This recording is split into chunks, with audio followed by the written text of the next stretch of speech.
Então vamos agora para a nossa aula número 2 de tecnologia de produtos florestais e eu vou dar algumas noções sobre a química da madeira.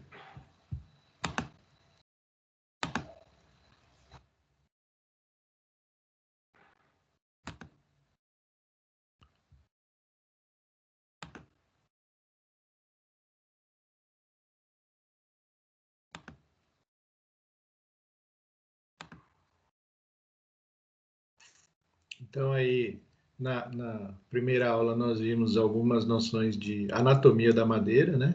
Como a madeira é formada, como a árvore cresce, né? E agora a gente vai ver as implicações químicas desse crescimento.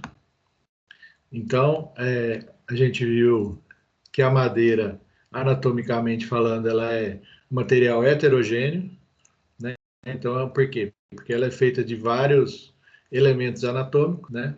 E conforme ela vai crescendo, ela vai se modificando. Então, ela é um tecido bastante irregular. E além da anatomia, isso também vai ter implicações aí químicas, né? Porque ela é formada por moléculas e a gente vai ver quais são essas moléculas, né? As principais. Então aí a gente chama isso de compostos da madeira, né? Ou componentes da madeira, né? Então a madeira, a gente pode dividir ela aí em compostos fundamentais e compostos acidentais, tá? Os compostos fundamentais, né, principais são a celulose, as polioses e a lignina, tá? E os compostos acidentais são os extrativos, que são a parte orgânica, né, desses compostos acidentais, e uma parte aí mineral que é inorgânica, que a gente chama também de cinzas, tá?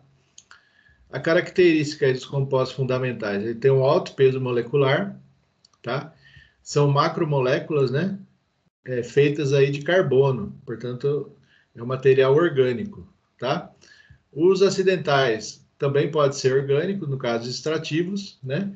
E possuem baixo peso molecular, PM. Aí o primeiro composto fundamental é a celulose, né? A celulose interessante dela é que ele é o material orgânico mais abundante do planeta, né? Ele é um carboidrato, ele é feito a partir da glicose, né? Então ele a gente chama, é um polissacarídeo, né? Ele é um polímero, né? E também ele forma uma cadeia longa, tá? Uma característica aí, em função de tudo isso, é ele ter uma boa resistência à tração. Então, pensa numa corda, por exemplo, né? Você vai tracionar, você vai puxar, tá? Então, isso aí seria tração, tá? Mas também temos a poliose aí, ou as polioses, né, como outro composto fundamental. Né? Se a celulose ela é feita a partir do açúcar chamado glicose, né, as polioses também podem ser feitas por esse açúcar, mas principalmente aí por outros açúcares. Tá? Então nós temos xiloses, arabinoses, outros tipos de polissacarídeos. Tá? Ele é menor que a celulose, então ele vai ter um peso molecular menor. E junto com a celulose, ele vai formar o que a gente chama de holocelulose, né? Holos, né? É tudo, tá? Então ela é toda a parte, vamos dizer assim, polissacarídica da madeira, tá ok? Agora a gente vai para um outro composto, né? Até agora nós vimos aí compostos lineares, né? Poliméricos. Agora a gente vai ver um composto aí, o terceiro composto fundamental, que é a lignina, tá? A lignina, ela já não tem aquela característica de polímero, tá? Então, se vocês observarem a imagem aqui, vocês vão ver que ela é amorfa, né? Se a gente voltar lá para a celulose e as polioses, né, a gente vai ver que a gente vai ter as fibras aqui, né? Chamadas aí microfibrilas de celulose, formadas de qual açúcar? Da glicose. E as polioses, né? Interligando essa celulose, né? E aqui, ó, cada cadeia dessa aqui seria uma glicose, né? Da celulose. Já a lignina, ela é amorfa, tá? Que a gente chama aí amorfa.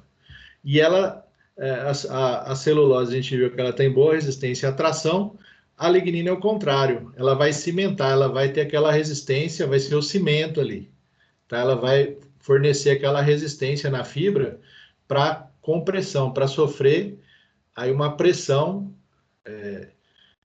uma contra a outra, tá? Na árvore, ela vai servir para sustentar a árvore. Lembra que tinha as fibras lá de sustentação, né? Função de sustentação da árvore, né? Então, no caso, a lignina ela vai ajudar também nessa bioarquitetura aí da árvore. Ela, uma característica interessante da lignina é também que ela é muito rica no carbono, tá? Ela é orgânica, né? Lógico. Só que ela também tem um negócio chamado fenol. Então, a gente fala que a lignina ela é fenólica. E essa abundância aí de carbono faz ela ser usada aí, principalmente aí na redução, né, no caso da indústria siderúrgica, na utilização aí do carvão vegetal, tá? Por quê? Porque o carvão, ele é um resíduo aí da carbonização que vai ser rico aí em carbono. E o carbono, você sabe, é um combustível, né, utilizado aí na combustão. Então, o que é o fenol? Né, a gente viu que a celulose ela é um polissacarídeo, o fenol ele tem essa cadeia aromática que a gente fala, né?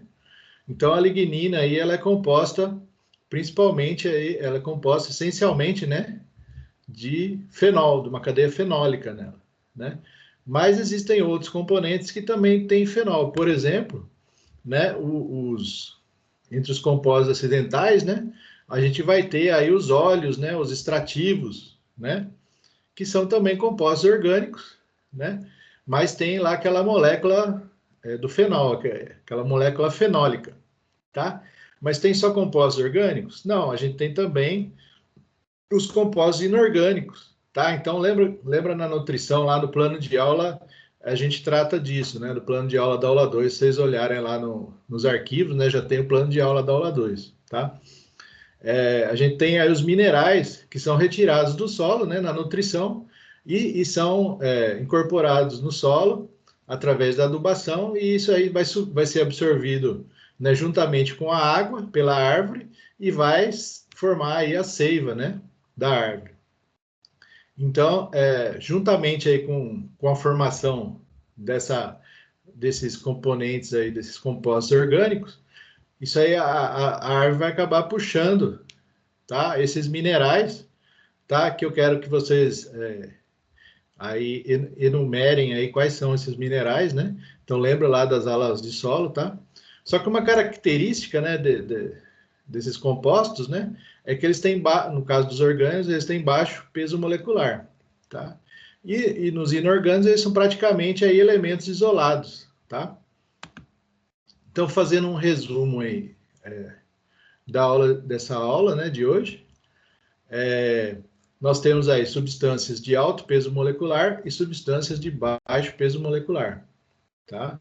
Então, seria os compostos essenciais, né, ou fundamentais, e os compostos acidentais, tá?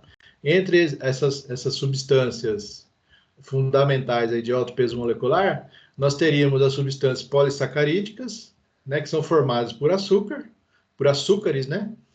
Quando você tem glicose exclusivamente, você necessariamente vai ter celulose somente. Se forem outros açúcares aí, né, além da glicose, nós vamos ter as polioses, que também podem ser chamadas aí, aqui tá como hemicelulose, por quê? Porque elas não chegam a ser uma celulose, tá?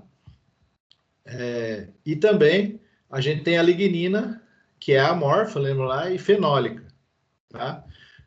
Celulose mais hemicelulose são a holosselulose, tá ok? E aí as substâncias acidentais de baixo peso molecular, elas podem ser orgânicas ou inorgânicas. Se forem orgânicas, são chamados de extrativos aí. Nós temos uma infinidade de extrativos, tá? Tem óleos, tem resinas, tá? Tem vários tipos aí, alcaloides, vários tipos de extrativos, tá? Eles são fundamentais para a árvore existir? Não. Eles são necessários, né? Muitas vezes a árvore usa esses extrativos para combater pragas, doenças, né? Para criar uma defesa, né, e no caso dos inorgânicos, né, os minerais para nutrir, né, para realizar seus processos aí fisiológicos, tá? São importantes também as substâncias acidentais aí, baixo peso molecular? São, tá? Mas não são chamados aí fundamentais, tá? Então seria isso aí que eu queria dizer hoje e até a próxima aula aí.